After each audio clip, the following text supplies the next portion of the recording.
नमस्कार, जनवार्तामध्ये आपल्या सर्वांचं स्वागत। सर्वप्रथम पाहूया ठळक बातम्या।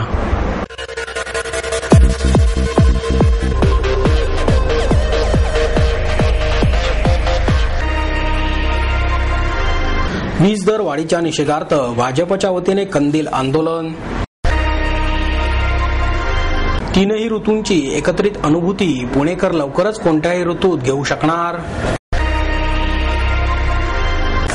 आणि हृदयसंवाद साधणारी लेखनशैली हेच शिवराज गोरले यांच्या लोकप्रियतेचे कारण आहे, ज्येष्ठ साहित्यिक ह.मो. मराठे यांचं मत। गेल्या वर्षभरात तब्बल 11 वेळा करण्यात आलेल्या वीज दरवाढीच्या निषेधार्थ भाजपच्या वतीने कंदील आंदोलन करण्यात आले। महावितरणने प्रत्येक युनिट मागे 41 पैशांची दरवाढ केली। त्याच्या निषेधार्थ भाजपच्या वतीने अलका चौकात कंदील आंदोलन करण्यात आले।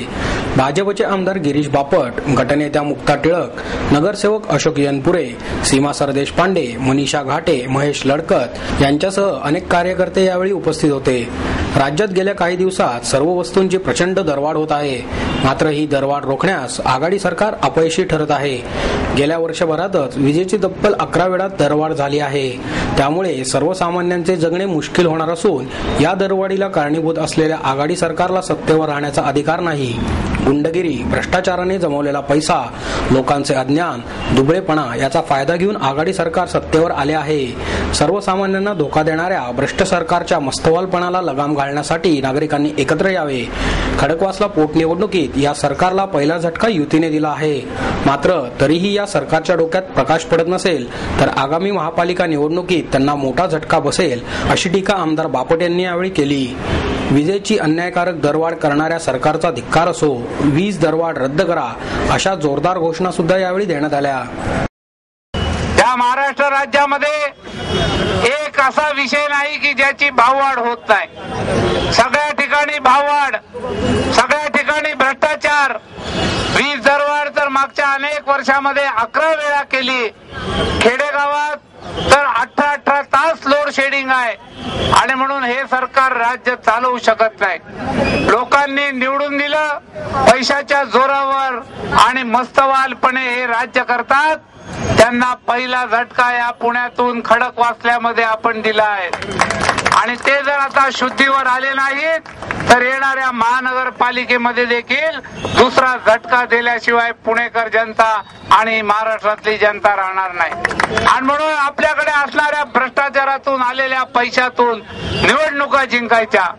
कुठे पोलिसांना हाताशी धर, कधी गुंडांना हाताशी धर, कधी अज्ञानाचा फायदा घे, कधी लोकांच्यात असणाऱ्या अंधश्रद्धेचा फायदा घे, लोकांच्यात असणाऱ्या कमजोरीचा फायदा घेत हे सरकार निवडून आलं, पण दिलेलं एकही आश्वासन त्यांनी पूर्ण केलं नाही। पंतप्रधान मनमोहन सिंग ज्या दिवशी पंतप्रधान झाले त्यांच्या बायकोला विचारलं, तुमच्या मनमोहन सिंगांकडनं अपेक्षा काय? तेव्हा ती म्हणली, माझ्या काही अपेक्षा नाही, मी घरात स्वयंपाक करते, तो गॅस स्वस्त करायला सांगा। पण या नवऱ्याने त्याही बायकोचं ऐकलं नाही। आता मनमोहन सिंगांची बायको ही काँग्रेसला मत देणार नाही। पण जिथं पंतप्रधानाची बायको ही काँग्रेसला मत देणार नाही तर सारी जनता काँग्रेसला कसं मतदान करेल? आणि म्हणून या महाराष्ट्रात घोटाळ्यांचं राजकारण, भ्रष्टाचाराचं राजकारण हे सगळं ज्या पद्धतीने चालू आहे, या मस्तवाल सरकारला जागेवर आणण्याकरता या महाराष्ट्राच्या कानाकोपऱ्यातून भारतीय जनता पार्टीचा माझा कार्यकर्ता आज जागृतपणे लोकांची सेवा करण्याकरता आणि लोकांचं जीवन आनंदमय सुखमय करण्याकरता एक चांगलं सरकार देण्याकरता कटिबद्ध आहे। तीनही ऋतूंची एकत्रित अनुभूती पुणेकर लवकरच कोणत्याही ऋतूत घेऊ शकणार आहेत। शिवदर्शन परिसरातील वसंतराव बागुल उद्यानातील 3 एकर परिसरात LED लाईटसह साऊंड अँड लाईट शो मधून हिवाळा, पावसाळा आणि उन्हाळा या तीनही ऋतूंची एकत्रित अनुभूती आता घेता येणार आहे। येत्या डिसेंबरमध्ये हा प्रकल्प साकारणार असून नागरिकांसाठी खुला होणार आहे। या प्रकल्पासाठी सुमारे 1,80,00,000 रुपये खर्च येणार आहे। महापालिकेच्या वतीने आणि स्थानिक नगरसेवक आबा बागुल यांच्या संकल्पनेतून हा प्रकल्प साकारला जात आहे। या प्रकल्पात LED लाईटसह साऊंड अँड लाईट शोचा कल्पकतेने वापर केला जाणार आहे.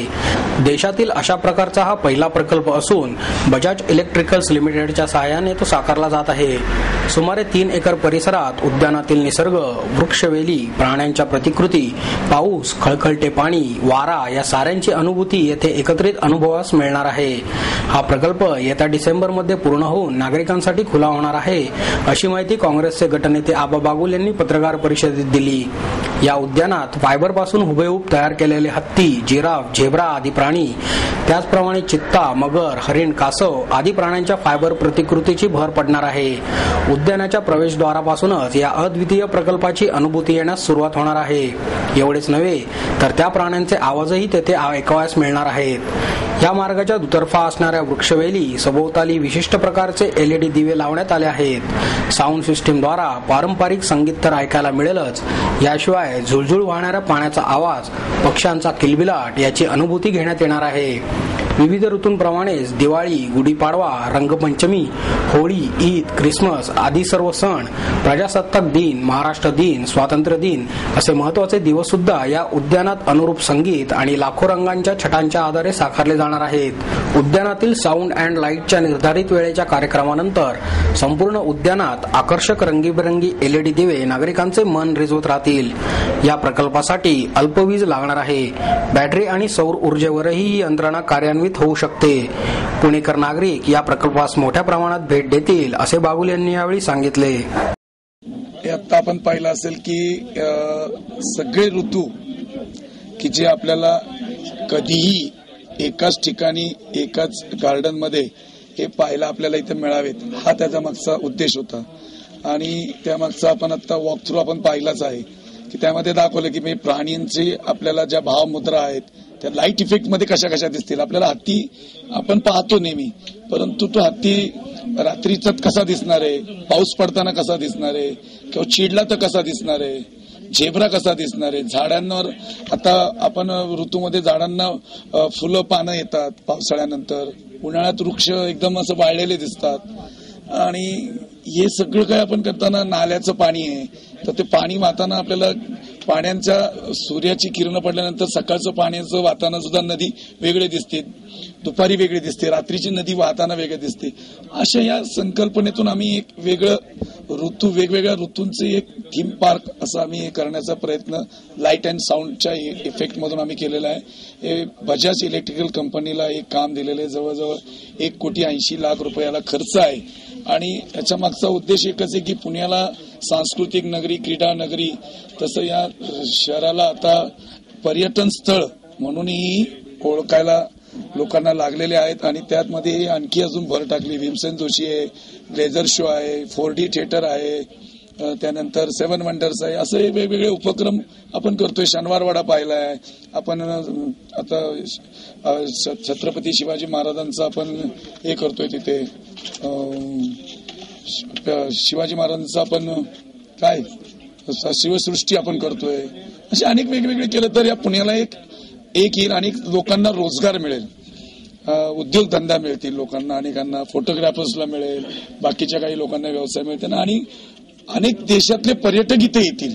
आणि हा देशातला पहिला प्रयोग आहे आणि तो पुणे शहरात आणि माझ्या वार्डात होते बागुल उद्यानात, त्याचा मला सर्वस्व आनंद आहे. माझ्या शेतावर मी गेलो होतो तर ते वीज चमकली आणि त्या वीज चमकल्यानंतर आणि पाऊस पडत होता आणि त्या वीज चमकत त्या झाडांवरच्या ज्या छटा वेगवेगळ्या दिसल्या वीज चमकताना आणि त्यात पाऊस आला, तर ते असं एक मनात आलं की हा आपण निसर्गाने आता आहे तेव्हा पावसाळा पाहू शकतो, पण हा जेव्हा पाहिजे तेव्हा आपल्याला पाहता येऊ शकतो का.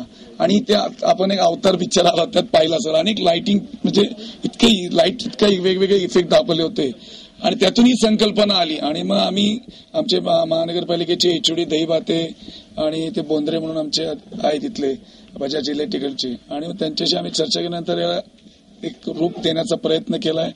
आता आपण ती फिल्म पाहिली सगळ्यांनी आणि ही लवकरात लवकर साकारणार आहे. डिसेंबरमध्ये आचारसंहितेच्या आधी आम्ही याचं उद्घाटन नक्की करणार आहोत. ही थीम कुठेही नाही, देशात पहिल्यांदाच ही थीम आपण वापरतोय आणि ती पुण्यात होतीये. पुणे महानगरपालिकेच्या माध्यमातून बागुल उद्यानात होते, याचा मला भरपूर आनंद आहे. हृदय संवाद साधणारी लेखन शैली हेच शिवराज गोरले यांच्या लोकप्रियतेचे कारण आहे, असे मत ज्येष्ठ साहित्यिक ह.मो. मराठे यांनी व्यक्त केले. चतुरस्त्र लेखक शिवराज गोरले यांच्या षष्टब्दी पूर्ती सोहळ्यात गोरले यांच्या 10 पुस्तकांच्या संचाचे आणि स्मरणिकेचे प्रकाशन मराठे यांच्या हस्ते करण्यात आले. या प्रसंगी दिग्दर्शक महेश कोठारे, विको वज्रदंती समूहाचे अध्यक्ष गजानन पेंढारकर, अभिनेते राहुल सोलापूरकर, अभिजित जोग आदी उपस्थित होते. मराठे म्हणाले, वाचनातून सहजबोध होणाऱ्या, जीवन सुलभ करणाऱ्या मराठी पुस्तकांची समाजाला गरज होती. ती गरज गोरले यांच्या मजेत जगावं कसं, मस्त जगावं कसं अशा पुस्तकांच्या माध्यमातून भागवली गेली. ही पुस्तके उपदेशकाच्या नव्हे तर मित्राच्या भूमिकेतून लिहिल्यामुळे ती वाचकांना अधिक भावली. सुप्त गुणांचा अधिकाधिक मोहक अनुभव या पुढील काळातही समाजाला मिळावा अशा शब्दात त्यांनी गोरले यांना भावी आयुष्यासाठी शुभेच्छा दिल्या.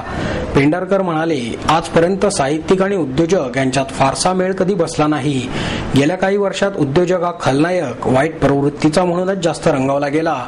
त्याचा समाज मनावर परिणाम झालेला दिसतो.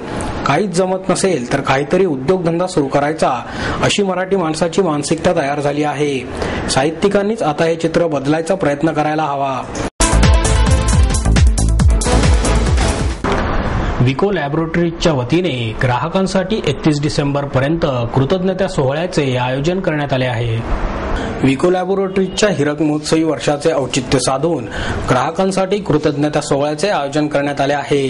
त्यानिमित्त देशभरातील ग्राहकांसाठी येत्या 31 डिसेंबर पर्यंत विकोच्या सर्व उत्पादनांवर किमतीच्या 15% सवलत देण्यात येणार आहे, अशी माहिती अध्यक्ष गजानन पेंढारकर यांनी पत्रकार परिषदेत दिली.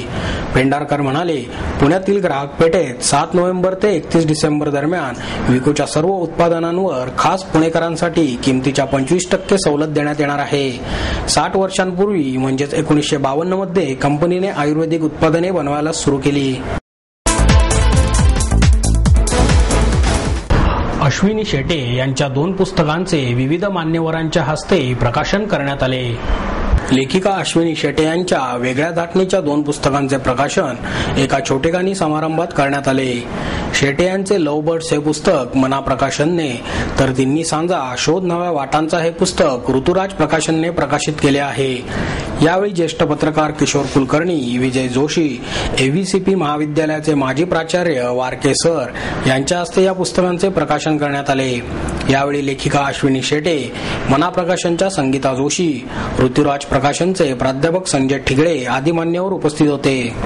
प्रेमाची हीच तर खरी गंमत असते. प्रत्येकानं आयुष्यात एकदा तरी प्रेमात पडावं. प्रेम लाभो प्रेमळाला, त्यागही ज्याची कसोटी.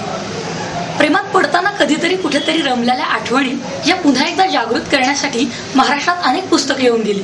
पण तरुणाईला भुरळ घालेल आणि तरुणाईला प्रत्येक क्षणाक्षणाला एक रोमांच उभं करणारं एक पुस्तक म्हणजे लव्ह बर्ड्स.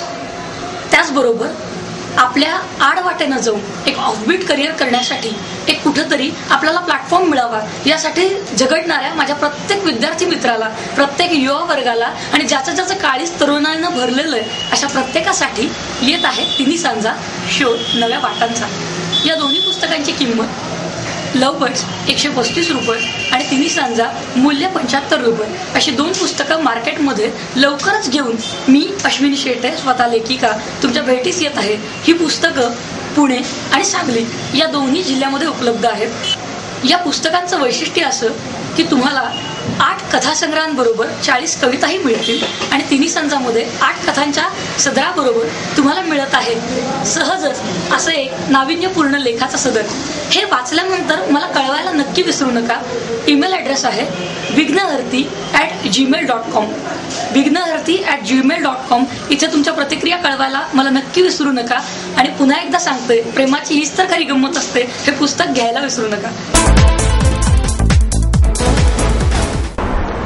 कोल्हापूरच्या चित्रकार अस्मिता पोद्दार यांच्या भरतकामातून कलाकृती या प्रदर्शनाचे उद्घाटन प्रसिद्ध चित्रकार मुरली लाहोटी यांच्या हस्ते संपन्न झाले. गेल्या 25 वर्षांपासून पोद्दार या भरतकामातून अनेक व्यक्तिचित्रे, निसर्गचित्रे, वस्तुचित्रे साकारत आहेत. या कलाकृतींना अनेक पुरस्कार मिळाले असून विशेष म्हणजे भारतीय किसान या भरतकाम केलेल्या व्यक्तिचित्र कलाकृतीस राष्ट्रीय श्रेष्ठता पुरस्कार मिळाला आहे.